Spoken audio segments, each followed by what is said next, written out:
and my dad gave me $1,500. He spent $1,500. We bought a $1,000 Mitsubishi pickup and a $500 pressure washer. And that was the seed money to start my business, which grew to a $4.8 million a year soft washing company.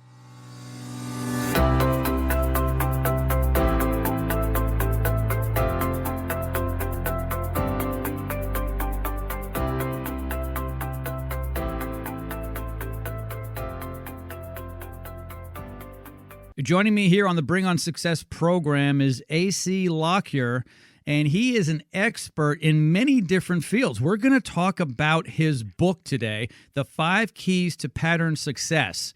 He goes back generations. The heritage in his family when it comes to home service is very deep, and he's going to talk a little bit about that as well. And AC is in the cleaning business. I'm going to let him go into some detail. AC, welcome to the program. Hey, thanks for having me on, Jim. I appreciate it. Yeah, no, thank you so much for taking time to come onto the program here on Bring on Success. Why don't you give our listeners a little bit of a background? You've always said that you're a third generation, and you're very proud of that in-home service. Talk about that.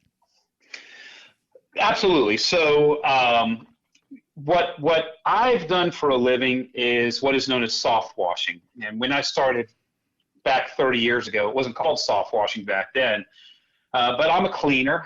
I clean the exterior buildings. Our family heritage is actually in the appliance business. So my dad owned a appliance repair business. He owned an appliance sales business. He owned a kitchen and bath remodeling business. Did those businesses. And in fact, back in the 80s, remember that song by Dire Straits, Money for Nothing? Absolutely. You know, we have to install microwave ovens, custom kitchen delivery. We got to move these refrigerators. We got to move these color TVs. That was the business my dad was in back in the late 80s when that song came out. And it was weird. I thought somebody was like stalking us, following us, because who would write a rock and roll song about that?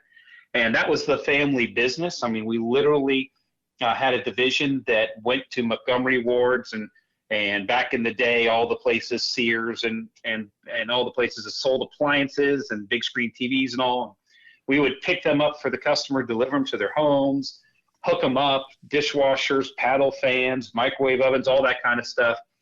And that was the family business. And before my dad, my grandfather, was in kitchen appliances and owned the business my dad eventually took over, which was called Accurate Appliances. But before that, he owned a company called Elite Appliances, and he is the inventor of the pop-up toaster, the electric blender, and the fountain soda machine. And that usually makes people go, wow, oh my gosh, holy smokes, that's so cool. Yeah, but he died broke, and we got no money, so it doesn't matter. AC, that's an incredible story. Hold on. Go back over those items again. The pop-up toaster, what else? The pop-up toaster, the electric blender, and the fountain soda machine. In fact, his company, Elite Appliances, we've got all the articles from back in the day and a lot of archives in the family, got bought out by a company that a lot of us know called Toastmaster. And Toastmaster makes toasters and kitchen, large commercial kitchen appliances, and even had some smaller appliances for home kitchens. And so my grandfather, when he got bought out by Toastmaster, they bought his company and also gave him a certain amount of stock in Toastmaster. And he was one of the stockholders in Toastmaster. And he owned all of the rights for selling Toastmaster equipment for New York State, for the state of Florida, for the Caribbean, and all through South America, and had all those rights. He got very ill later in life, and like a lot of entrepreneurs, didn't have health insurance, especially back then. And because he didn't have health insurance, he spent up the family fortune little by little, selling off pieces of what he had in Toastmaster to go ahead and pay for his health care. He also got into something kind of weird, because all of us entrepreneurs are kind of wild-eyed and we get distracted easy. He did something back in the 40s called driftwood furniture. And it's kind of made a little bit of a comeback.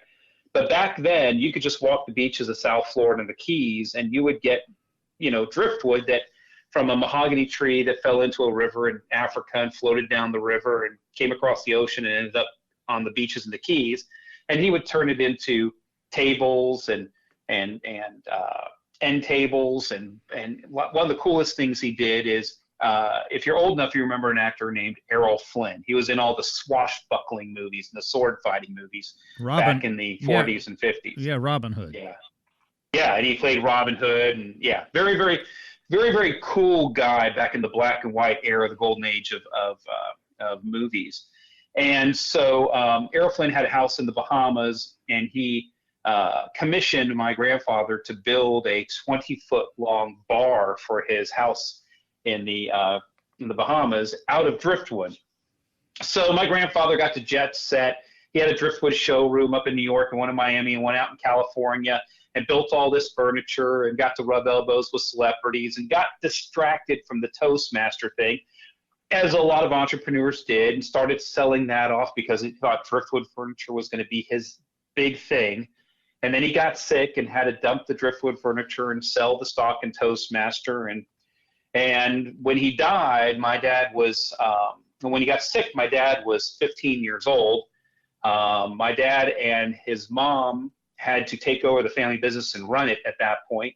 And then when my dad was 18, my grandfather died. I never got to meet my grandfather, and left them with a lot of debt. And this basically what was left was a little appliance sales and repair company in Miami Beach, Florida. And then my dad took that and built that up and sold it and moved to Orlando, the whole entrepreneurial journey, and then did the money for nothing song stuff and did all of that up in Orlando. And I grew up in that. And then eventually when it came time for me to earn my own way in life, and I got married, and it's all in the book, you can read it, decided to move home from Texas, where I went to school at Abilene Christian University, which I got kicked out of, which is a fun story, and decided to marry the girl that I met out there. And I said to my dad, I said, hey, I want to be an entrepreneur. I want to have my own business. I want to do what you and my granddad did, and don't want to work for anybody else. In fact, a Lockyer male has not worked for another person in over 100 years. That's incredible. And so, and so it's been a cool journey. And so he said, hey, the family painter, in prepping the house for painting, jumped up on the roof and pressure washed off the roof too. And man, it made it look brand new. My dad said, seems to me that would be a great business to get in. And so I took that idea from my dad. My dad gave me $1,500. Didn't give it to me. He spent $1,500, about $1,000 Mitsubishi pickup and a $500 pressure washer.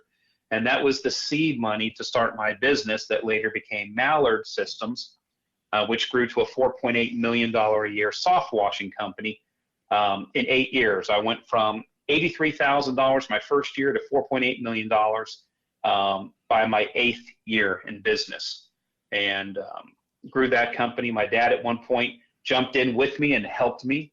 I was young, had a family I was starting.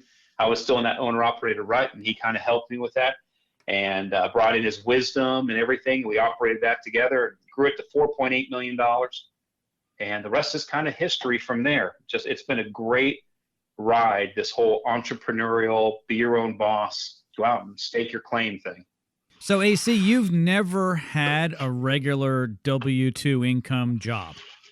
Only when I was in high school. Okay. I went out and I worked in the nursery industry. I actually do have a degree in horticulture.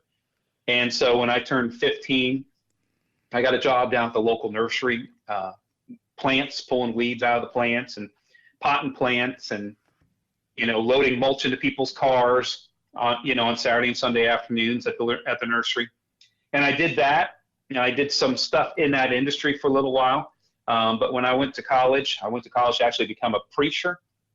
That didn't work out. I got kicked out of preaching school. And I won't ask why. Well, it's not interesting at all. My grades just sucked. So they kicked me out and told me to stop spending my daddy's money. But yeah, I mean, it was interesting. But yeah, I mean, when I became an adult and got out of school, I started my soft washing company, and I have not worked for another person for my entire life, over 30 years. Yeah, no, that's fantastic. Interesting stories. Speaking of stories, you wrote a book, The 5 Keys to Pattern Success. Would you give a quick overview of that for our listeners today? And then I want to go over the 5 with you quickly. Yes. So basically, I've led this almost Forrest Gump kind of life. I've had a lot of great stuff happen to me. I've blessed a lot of people's lives. I've gotten involved in a lot of things. I've built turnkey businesses. By the age of 30, I had a turnkey business. I built another business. By the age of 40, I had a turnkey business. I got to the point where I could fish 150 days a year. I was fishing over 150 days a year, and I decided to become a professional fisherman. My rookie season, I won a national championship. And so I've done a lot of things, and people always were asking me, man, AC, how did you do that? Man, AC, everything you touch seems to turn to gold. Man, AC, how did you meet your wife? How did you win a national championship? How did you build these businesses? How did you start your rock and roll band? Everything you seemed to do just worked out really, really well for you. Do you have the touch? And I had to look back on it, and I had to say, I don't have the touch. I can say, yeah, I'm a third generation service business entrepreneur. If I have an advantage nobody else has, that would be it. That being third generation entrepreneur, Lockyer's never worked for another person. I guess that's kind of in my DNA. But when it comes to executing excellence, when it comes to having a plan, when it comes to having that personal life business system that you can execute over and over and over again, that brings you success over and over again, well, that would have to be my 5 keys. And I identified that, 10, 15 years ago, that what I was doing over and over and over again was a system of success. And I boiled it down to those 5 points, those 5 keys, and I put it together as a very, very simple business system and life system that people could emulate.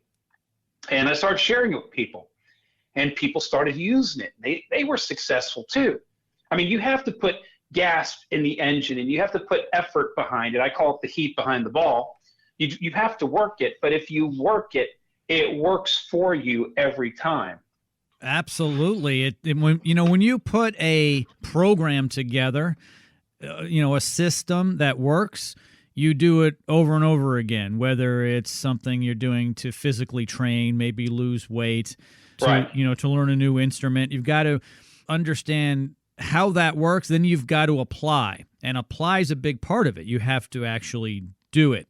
So the number one thing you have here, the first thing you have in your 5 keys to pattern success is be deliberate. I can't agree more. So dive into that. What does that mean by being deliberate?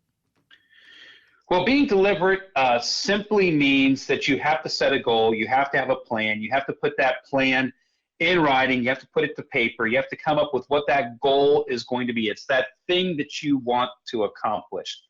So there's a lot of people out there that dream or have goals, but they never really put them down on paper, and they never really take them seriously.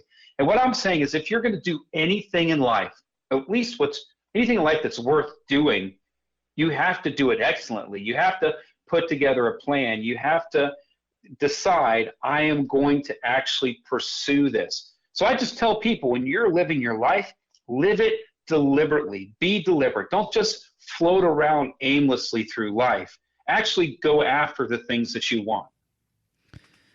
I totally agree with that. So many people let life lead them, AC. They're not in charge. You have to be in charge and be deliberate. You need to tell your life what you're going to do instead of just wandering through it. So I agree with the deliberate. Executing. Tell us about executing.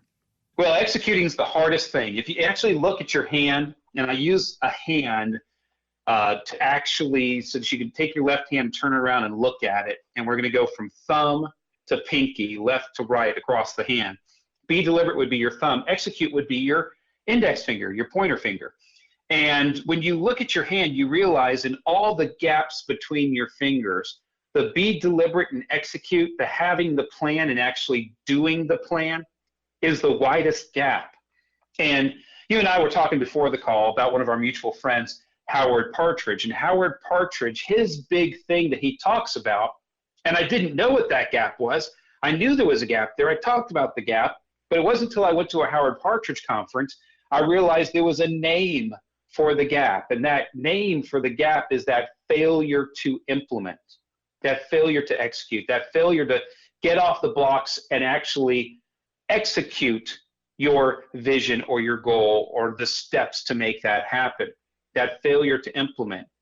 And that's so important that so many people out there have dreams. We all have that person in our life, that person that we know that always has a great idea, always has their next get rich scheme, and they just talk about stuff. And when they show up with your friends or with your relatives or if they're at a family event, everybody rolls their eyes and never takes them seriously. Not because their ideas aren't good. Every once in a while they come up with an idea and you're like, dang, that's actually a good idea. You don't take them seriously because they never do anything with their ideas. So execution, the next key after be deliberate, that second key is so important because 90% of the people in the world never execute or go after their dreams. And what we're trying to do is we're trying to get you to make that first leap and actually start working your plan. Yep. You were saying, AC, that this individual shows up to the event and they talk about this and that, but they really haven't executed it. I can't tell you how many times someone has said, hey, you see that new product, that new invention? I had that idea 10 years ago. Right? I mean, that's happened to me before too. I'll be honest with you. I've actually. I have too. Yeah. Okay. Yeah. And I'm like, I had that idea, but the reason why I didn't bring it to fruition is because I didn't care enough about it.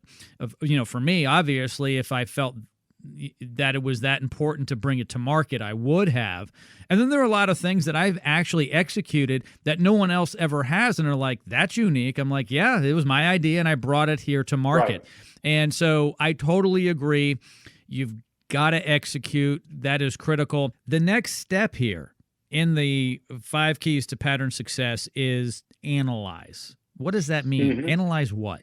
So, if you remember the Robert De Niro movie, it's analyze this. Oh, yeah. Yeah, and he holds up that particular finger, too. Now we're at the middle finger, okay? So yeah, now we're at the middle finger, yeah. So you can picture, Robert De Niro holding up his middle finger going, analyze this. The big step that people miss, and the big difference between doers and people that are actual producers and achievers and people that become wealthy and have influence and all, is this middle finger right here. Okay, it's the analyze finger. So when you're looking at your left hand, you got be deliberate on your thumb, execute on your index finger, and then right there on your middle finger there, the birdie finger, you got analyze. Why is that so important? Because we're deliberate, we have a goal, we execute our vision, we start working our plan, but we never take the time or build time into our lives to stop and reflect, to stop and check the spreadsheet, to stop and do the numbers, to stop and see, like a good, really, really good practical place for me to explain this is how many of us advertise in our companies and do marketing. And then when the phone rings, we take down the lead and we never ask the customer, how did you hear about our company? And then we never track all of our advertising sources to see which ones are getting the most leads and which ones aren't getting the most leads, or which ones are revenuing the most off the leads they have. We never stop on a weekly basis and look at all of our advertising sources, see what leads came in from them, see what percentage of the revenue each one of them was. We never rank and score our advertising in our companies. And then what ends up happening is we blow all this money on advertising that may or may not be working, and we're bleeding, hemorrhaging money in our companies on advertising, which is a drug for a lot of entrepreneurs, because we never took the time to stop and measure it on a weekly basis. And that analyzation of your numbers, whether it be payroll costs or marketing costs, cost of goods, profit, all of those types of things, if you don't take time to analyze, you can't move on to the next key, which is replicate. Because what ends up happening is the definition of insanity. What's the definition of insanity, Jim? Doing the same thing over again that didn't work the first time. Yeah, doing the same thing over and over again, expecting a different result. Yep. And that's what a lot of people do, is because they don't analyze. They're like, well, this Angie's List thing, I'm getting some leads off of it, and it's making the phone ring, and I'm going out running the leads, but it's really not doing what I'm hoping it would do. So I'll just spend more money on it, trying to turn a turkey into an eagle when it's a turkey. And if you don't stop and analyze that advertising, you end up doing the same thing over and over and over again, wasting money, wasting your effort, burning calories, expecting a different result. You've got to stop and analyze. You got to prune away the things that aren't working, and you've got to promote the things that are working in your company. That's very true, AC. And it doesn't just end with advertising and marketing. You have to look at your HR too. You've got people in place that, you're like, well, they've been on board for 6 years with us and they've had problems for 6 years, but we're always trying to help them. But they're actually a drain on the system. And sometimes you got to cut loose there too and bring in a better resource. And that's really tough for people. Well, I did that today. I took a friend of mine that's been a friend for 20 years, know his family. Our kids grew up together. We're very, very close. He leads one of the businesses that I own, led one of my businesses that I own until this morning. I had to let him go this morning. And I told him, I said, I'm not firing you. You didn't do a bad job. It's just the company's in a different place and the company has outgrown you. And through analyzing what's going on and analyzing it all, you figure out it was just time to move on. And and that happens with your people. You've got to analyze your staff as well. And it might not be that they're not doing a poor job. It may just be that it's just time to shake things up, bring in some new talent, some new blood to bring the company to the next level. They do it in sports teams all the time. And people are professionals and they understand it, and they get traded and coaches get fired and they end up in another team. And it's the ebb and the flow of your business. But if you're not analyzing, whether it be marketing or your HR or whatever it is, if you're not stopping and building in the time in your life to do this critical analysis, your company will not grow. You have to analyze. Things are not static, they're fluid. And you have to consistently stay on top of analyzing it. Okay, so replicate. Let me see if I've got this right now. I understand be deliberate, execute, analyze. Replicate, I think, might be the easiest thing for me here. Now that you understand all these, the first three, you just do it over and over again, right? Right. So once you figure out the stuff that's working, the marketing that's working, the business systems that are working, the employees that are working, the things that are going well in your company. Once you figure those out, you want to do more of that, right? Not more of the stuff that's not working. You want to do more of the stuff that is working. So now you're going to replicate. So it might be that key advertising piece that's really, really turning great numbers. It's making the phone ring. It's got a good closing ratio, but it's bringing you high revenues. How do you do more of that? Or it might be that awesome employee that you brought into the company that's really knocked it out of the park and they're doing a great job. And you're like, man, I wish I had more of them. Figure out who their friends are. Where do they hang out? What circle do they run in? Are there more of them out there? Do they have a brother? Do they have a sister? Don't go on a wild goose chase looking for another employee. Find the one in your company that's got a good morals and a great attitude and a great work ethic and has a smile on their face, and they're winning out there in your company, and they're killing it, growing it, and putting it on the table. And ask them, do you got a brother? Do you got a sister? What do your friends have the same ideals? Do you go to a particular church? Who else is at your church? Okay, and then replicate those things. It's really that simple. We should do that with everything in our lives. there are people who've been married 5 times, and they're going to be married a 6th time because they're only 50, Yes. right? And because Right. they're doing the same thing. They have a bad pattern, and it's not a pattern of success. And they keep doing this, making the same mistakes over and over again. And Right. you want to replicate what's good, because if you replicate what's bad, that works too. It's like garbage in, garbage out. We want not garbage in, we want the healthy stuff in, so we continue to get the healthy stuff out, right? Absolutely. Yes. Yeah, I remember. Yep. I remember that old saying: "Garbage in, garbage out," and and it's true. So you need to get yourself healthy mentally and physically, your business healthy, so you can move forward and help others. And when you're leading your company, you really have to be one of the healthiest. There's a lot of people eating junk food in the company, if you know what I mean. So you need to Right. really carry them along, and hopefully you can get the entire staff on the good food mentally, if you will. The whole idea is to get everyone in a positive place and weed out the individuals over time that aren't, so you can have a premier company. Okay, so we've gone through be deliberate, execute, analyze, replicate, and now systemize. Tell us about it. Yes, sir. So once you figure out what is replicatable in your life, in your business, in your marriage, raising your kids, whatever it might be, sports, like for me in fishing, once I figure out the lure they're biting on, and if I can replicate that over and over again, and I've established a pattern for catching those fish, then I'm going to systemize it. I'm going to put together a system that reinforces that replicatable item and gets it to where it can self-replicate without me having to pay attention to it very much or put a lot of energy into it. So that might be a great marketing channel. It could be an HR system. It could be, a system you've put together for keeping the trucks clean. Once you figure it out, you can replicate. It could be a sales bonus that you've put together. Then you want to systemize it. And that's, when you look at the book and you read the book, I talk about how I met and married my wife.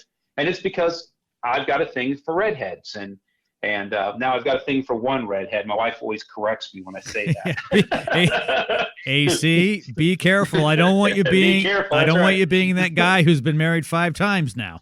Nope. Careful. Nope. 30 years of blissful bliss. Yeah. Blissful. Yeah. What's the word? Blissful. Anyhow, it's been wonderful. But how I met my wife in college is my college roommates figured out I liked redheads. And so they're teasing me about it one night, and we're sitting in the dorm, and somebody said, well, do you like so-and-so? Do you think they're cute? Or how about so-and-so? And all, and they started putting together this list of like all of the eligible redheads, out at Abilene Christian University, out at Abilene, Texas. And my wife was on that list. And then they said, hey, we bet you, because now you have a list, then the gauntlet gets thrown down. I bet you, AC, that you can't date every girl on this list in one semester. And so I'm like, well, okay, we have to define what a date is. Can I take her to chapel? Is church a date? Is coffee a date? What is a date? And so we defined that. We put together the rules, and we put together a system. And, and this ended up being the system under which I met, dated, and married my wife, because we figured out who every redhead was at Abilene Christian University, and then put together a goal and put together a time limit and put together the rules of engagement, what was a date and what was not a date. And I set off to dating the redheads on that list. And is it any wonder I ended up marrying a cute little redheaded, blue-eyed girl from West Texas? No, because there was 30-something of them on that list. I liked redheads. We put together a system. I went through that system and dated most of the girls on that list. I dated my wife. I went a few girls past her, and I went, oh, I really like that cute little redheaded girl with blue eyes and freckles on her nose from West Texas, from Midland, Texas. I think I'm going to go back and abandon the list and focus on her. And I married that girl, and life has gone very, very well since I did that. Well, we took that concept, we figured out we could replicate it, and then we systemized it. And then the result, that you don't look at a systemized program and get a result at the end and go, gee, how did that happen? A farmer does not walk out into the field, look at the ground and go, gee, there's corn coming out of the ground. How in the heck did that happen? Yeah, it was because it was deliberate. Okay, we go back to the beginning. It was deliberate, and he executed. He's analyzed over the years or decades, and he replicated it because it all comes down to the system. Right. Wow. Yeah, this is a great book. Seriously, I recommend everyone get it. The 5 Keys to Pattern Success. You don't even have to be in the home services world or any service. This can help your life. AC, how do they get the book? Really, really simple. You can go to Amazon. Of course, it's on Amazon.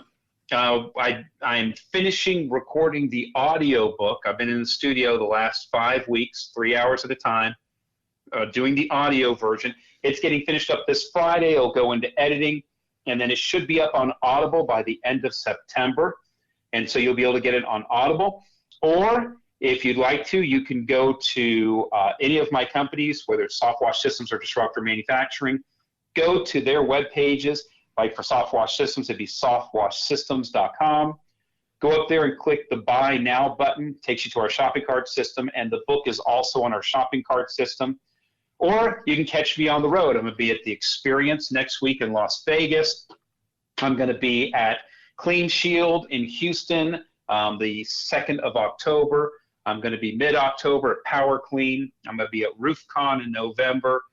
Stop by the booth, say hi. I'll be happy to get you a signed copy. And, this book will bless your life.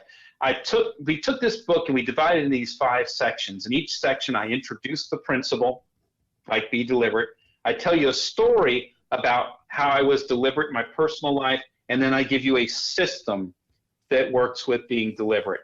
Each one of those, I do those same chapters. So the book is somewhat autobiographical, and you get to learn about me and learn my story along the way.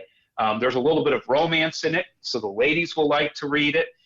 It is a book that's good for anybody. Somebody will find somewhere connected in this book. Most people, when they get into the first chapter, they get 1 page deep in it.